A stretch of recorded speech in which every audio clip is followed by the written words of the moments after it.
My self Sopan Kumar, assistant professor in economics, government college Sidravali. आज हम BA third semester के third chapter राष्ट्रीय आय का माप और संबंधित समुच्चय में से राष्ट्रीय आय को मापने की जो तीन विधियाँ हमारे पास आती है, आय विधि, उत्पाद विधि और व्यय विधि में से आय विधि का वर्णन करेंगे। हम सभी जानते हैं कि राष्ट्रीय आय के संबंध में सबसे पहले दादा भाई नारोजी ने आंकड़े इकट्ठे किए थे। उसके बाद प्रोफेसर साइमन कुजनेट्स ने बताया था कि राष्ट्रीय आय की गणना में आय विधि, उत्पाद विधि और व्यय विधि तीनों के आधार पर करनी चाहिए। आज हमारे पास राष्ट्रीय आय को मापने की आय विधि है। आय विधि वह विधि होती है जो एक लेखा वर्ष में उत्पादन के प्राथमिक साधन जो हमारे पास भूमि, श्रम, पूंजी और उद्यम के रूप में आते हैं, इन प्राथमिक साधनों को उनकी उत्पादक सेवाओं के बदले में किए गए जो साधन भुगतान है, जैसे भूमि को लगान किराए के रूप में मिलता है, रॉयल्टी के रूप में मिलता है, श्रम को मजदूरी के रूप में, पूंजी को ब्याज के रूप में और उद्यमी को या उद्यम को लाभ के रूप में मिलता है, उनकी गणना करके राष्ट्रीय आय को मापती है। यानी कि आय विधि ये उत्पादन की जो चारों साधन है और ये जो अपनी साधन सेवाएं प्रदान करते हैं, इनके बदले में उन्हें जो साधन आय प्राप्त होती है उसके आधार पर राष्ट्रीय आय को मापा जाता है। तो वह विधि हमारी आय विधि कहलाती है। इस विधि को वर्गीकृत कार्यों के अनुसार विधि या साधन भुगतान विधि भी कहा जाता है। आय विधि का हमारे पास सबसे प्रथम चरण जो आता है उसके अंतर्गत हम उत्पादक उद्यमों की पहचान और उनका वर्गीकरण करते हैं। हम देखते हैं कि एक अर्थव्यवस्था के अंदर मुख्य रूप से तीन प्रकार के उत्पादक उद्यम पाए जाते हैं। नंबर 1 प्राथमिक क्षेत्र, नंबर 2 द्वितीयक क्षेत्र और नंबर 3 तृतीयक क्षेत्र। प्राथमिक क्षेत्र वह क्षेत्र होता है जिसमें प्राकृतिक संसाधनों की सहायता से या प्राकृतिक साधनों की सहायता से वस्तु और सेवाओं का उत्पादन करते हैं। इसमें हम कृषि और कृषि से संबंधित सभी क्रियाओं को शामिल करते हैं। द्वितीयक क्षेत्र वह क्षेत्र होता है जिसमें हम निर्माण करने वाले सभी उद्योगों को शामिल करते हैं। और तृतीयक क्षेत्र वह क्षेत्र हो जाता है जो सेवाएं प्रदान करता है, जिसमें हम बीमा सेवाएं, बैंकिंग सेवाएं, परिवहन सेवाएं आदि को शामिल करते हैं। ये हमारे पास जो तीनों क्षेत्र आते हैं, प्राथमिक, द्वितीयक और तृतीयक क्षेत्र, ये अर्थव्यवस्था की एक संरचना को भी व्यक्त करते हैं। यानी कि सबसे पहले हमने उत्पादक उद्यमों की पहचान और उनका वर्गीकरण कर लिया। इसके बाद इस विधि में दूसरा चरण जो आता है उसमें हम साधन आय का वर्गीकरण करते हैं। हम ये देखते हैं कि एक अर्थव्यवस्था में जो साधन आय है वो तीन रूपों में प्राप्त होती है। कर्मचारियों के पारिश्रमिक के रूप में, नंबर 2 परिचालन अधिशेष के रूप में और नंबर 3 स्वनियोजित व्यक्तियों की मिश्रित आय। यानी कि इस प्रकार से हम ये कह सकते हैं कि ये साधन आय प्राप्त करने के तीन महत्वपूर्ण रूप आते हैं। सबसे पहले हम देखते हैं कि कर्मचारियों का पारिश्रमिक क्या होता है। कर्मचारियों के पारिश्रमिक में हम कर्मचारियों को प्राप्त होने वाली नकद और किस्म के रूप में वेतन या मजदूरी को शामिल करते हैं। इसमें हम सामाजिक सुरक्षा में मालिकों का अंशदान शामिल करते हैं और सेवानिवृत्त कर्मचारियों की पेंशन शामिल करते हैं। यानी कर्मचारियों के पारिश्रमिक में हमें ये तीन मद दिखाई देते हैं। जब कर्मचारियों के पारिश्रमिक को हम ये देखते हैं कि नगद या किस्म के रूप में वेतन या मजदूरी मिलती है, तो नगद रूप में किस किस मिलती, क्या क्या चीज़ उन्हें मिलती है। कर्मचारियों को नगद रूप में मूल वेतन मिलता है, उसके बाद महंगाई भत्ता मिलता है, फिर चिकित्सा भत्ता मिलता है, बोनस आदि जो कुछ होता है जो निजी क्षेत्र द्वारा प्रदान किया जाता है अपने कर्मचारियों को, वो उन्हें नगद रूप में मिलता है। किस्म के रूप में आमतौर पर सरकारी क्षेत्र के अंदर बहुत कम मिलता है या ना के बराबर मिलता है, जबकि निजी क्षेत्र में हम देखते हैं कि उन्हें निःशुल्क मकान की सुविधा दे दी जाती है, निःशुल्क वाहन की सुविधा दे दी जाती है, निःशुल्क खाने की सुविधा दे दी जाती है, निःशुल्क चिकित्सा की सुविधा दे दी जाती है, निःशुल्क टेलीफोन आदि की सुविधाएं दे दी जाती है। वो भी उनके एक पारिश्रमिक का ही अंग कहलाता है, क्योंकि अगर कर्मचारी कहीं मकान लेके, कमरा लेके रहेगा, खाने पर खर्च करेगा, अपने कपड़ों पर खर्च करेगा, तो उसे अपनी उस नगद रूप में प्राप्त हुई वेतन या मजदूरी में से ही खर्च करना पड़ेगा।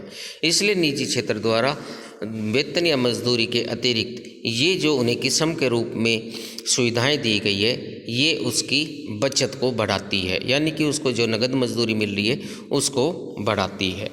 इस प्रकार से कर्मचारियों के पारिश्रमिक में जो सबसे पहली मद आती है वो कर्मचारियों को नगद और किस्म के रूप में प्राप्त होने वाला वेतन या मजदूरी हो जाता है। दूसरे आ जाते हैं सामाजिक सुरक्षा में मालिकों का अंशदान।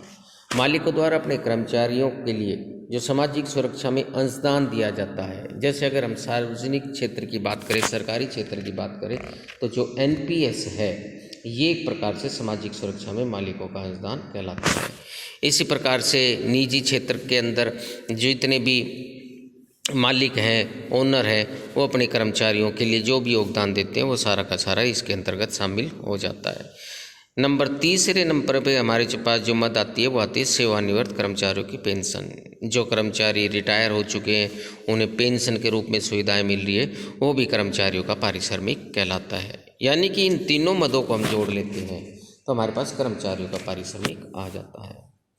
साधन आय के वर्गीकरण में हम देखते हैं कि दूसरा महत्वपूर्ण रूप जो आता है वो हमारे पास परिचालन अधिशेष का आता है। परिचालन अधिशेष मुख्य रूप से संपत्ति से प्राप्त आय और उद्यमवर्ती से प्राप्त आय का जोड़ कहलाती है। अब संपत्ति से किन किन रूपों में आय प्राप्त होती है, हम देखते हैं कि संपत्ति से लगान या किराए के रूप में आय प्राप्त होती है, रॉयल्टी के रूप में आय प्राप्त होती है और ब्याज के रूप में आय प्राप्त होती है। संपत्ति का एक महत्वपूर्ण अंग भूमि माना जाता है और भूमि की जो ऊपरी परत होती है, जो उपजाऊ शक्ति के रूप में होती है, उसके लिए जो भुगतान किया जाता है वो लगान कहलाता है। भूमि के ऊपर ही बहुत सारे भवन बने हुए होते हैं, उनके प्रयोग के बदले जो भी भुगतान किया जाता है वो किराया कहलाता है। और इसी प्रकार से भूमि के अंदर कई प्रकार के खनिज भंडार पाए जाते हैं, जब उनका विद्रोहन किया जाता है, उनका उपयोग किया जाता है, तो उनके लिए जो भुगतान किया जाता है वो रॉयल्टी कहलाती है। इसी प्रकार से संपत्ति का एक महत्वपूर्ण अंग आता है पूंजी, और पूंजी के प्रयोग के बदले जो भी भुगतान किया जाता है उसे हम ब्याज कहते हैं। इस प्रकार से आप कह सकते हैं कि परिचालन अधिशेष जो संपत्ति से प्राप्त आय का जोड़ भी कहलाती है, उसके अंदर हम लगान, किराया, रॉयल्टी और ब्याज को शामिल करते हैं। परिचालन अधिशेष उद्यमवर्ती से प्राप्त आय का जोड़ भी कहलाती है, और उद्यमवर्ती से हमारा अभिप्राय होता है उद्योगों में उत्पादन करने से। और जब भी उद्योगों में उत्पादन किया जाता है तो उत्पादन के फलस्वरूप उद्यमी को लाभ प्राप्त होता है। तो इस प्रकार से आप ये कह सकते हैं कि संपत्ति से जो लगान, किराया, रॉयल्टी और ब्याज मिला है और लाभ जो उद्यमवर्ती के दौरान उद्यमी को मिला है, इनको अगर हम जोड़ लेते हैं तो हमारे पास परिचालन अधिशेष आ जाता है। परंतु ये लाभ जो होता है वो पूर्णतया एक उद्यमी का सारा नहीं होता है, क्योंकि लाभ के अंदर कई चीज़ें शामिल होती है। जैसे हम देखते हैं कि लाभांश भी शामिल होता है, निगम कर भी शामिल होता है और अवितरित लाभ भी। लाभांश जो होता है वो मुख्य रूप से कंपनी के जितने भी शेयर होल्डर्स हैं, शेयर धारक हैं, उनको लाभ में हिस्सा दिया जाता है प्रतिवर्ष। तो ऐसी स्थिति में लाभ में सबसे पहले इन शेयर धारकों को उनका हिस्सा दे दिया जाता है। उसके बाद सरकार द्वारा जो इन उद्योगों पर, निगमों पर टैक्स लगाती है, कर लगाती है, वो इसी लाभ में से चुकाया जाता है, जो निगम कर कहलाता है। और इसके बाद जो कुछ भी, यानी लाभांश और निगम कर देने के बाद जो कुछ भी बच जाता है वो अवितरित लाभ कहलाता है। इस प्रकार से आप कह सकते हैं कि लगान, किराया, रॉयल्टी और ब्याज और लाभ, इन चारों मदों को अगर हम जोड़ लेते हैं तो हमारे पास परिचालन अधिशेष आ जाता है। साधन आय के वर्गीकरण का जो तीसरा महत्वपूर्ण रूप आ जाता है हमारे पास, वो स्वनियोजित व्यक्तियों की मिश्रित आय है।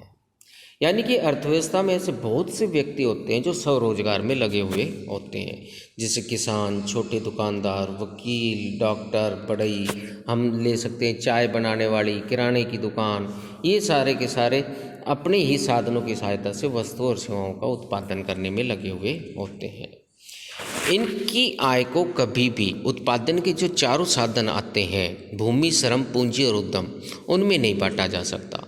क्योंकि चाय वाले के पास हो सकता है खुद की ज़मीन हो जिस पे उसने खुद दुकान बना रखी हो, खुद ही उस पे वो एक प्रकार से उद्यमी का काम कर रहा है और खुद ही श्रमी का काम कर रहा है, और उसने खुद की पूंजी लगाकर खुद ही चाय की दुकान चला रहा है। तो ऐसी स्थिति में इस भूमि, श्रम, पूंजी और उद्यम जो उत्पादन के चारों साधन आते हैं, इनमें हम उसकी आय को नहीं बांट सकते। इसलिए कह दिया जाता है कि जो स्वरोजगार में लगे हुए व्यक्ति होते हैं उनकी आय मिली जुली हुई आय होती है, और इनकी आय को हम मिश्रित आय कहते हैं। इस प्रकार से हमारे पास साधन आय के वर्गीकरण का जो तीसरा रूप आता है वो स्वनियोजित व्यक्तियों की मिश्रित आय आती है।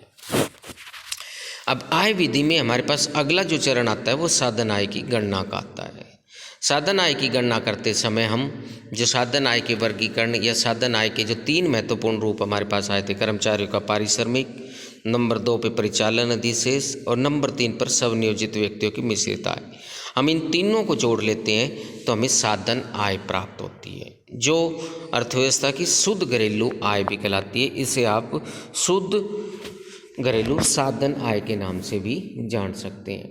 आय में कभी भी डेप्रिसिएशन मूल्यह्रास नहीं होता है, इसलिए आय सदा शुद्ध ही रहती है। इसके बाद हमारे पास विदेशों से प्राप्त शुद्ध साधन आय आती है। यानी कि विदेशों से प्राप्त शुद्ध साधन आय क्या होती है? किसी देश के निवासियों द्वारा विदेशों में प्रदान की गई सेवाओं के बदले प्राप्त साधन आय और गैर निवासियों द्वारा देश विशेष में प्रदान की गई सेवाओं के बदले प्राप्त साधन आय के अंतर को विदेशों से प्राप्त शुद्ध साधन आय कहते हैं। अर्थात हमारे देश के बहुत से नागरिक विदेशों में कार्य कर रहे हैं किसी न किसी रूप में, तो वहाँ से उन्हें जो साधन आय प्राप्त हो रही है, और इसी प्रकार से विदेशी जो गैर निवासी है जो हमारे देश के अंदर किसी न किसी रूप में काम कर रहे हैं और उनको जो यहाँ से साधन आय प्राप्त हो रही है, उन दोनों के अंतर को हम विदेशों से प्राप्त शुद्ध साधन आय कह देते हैं। विदेशों से प्राप्त शुद्ध साधन आय धनात्मक भी हो सकती है और ऋणात्मक भी हो सकती है।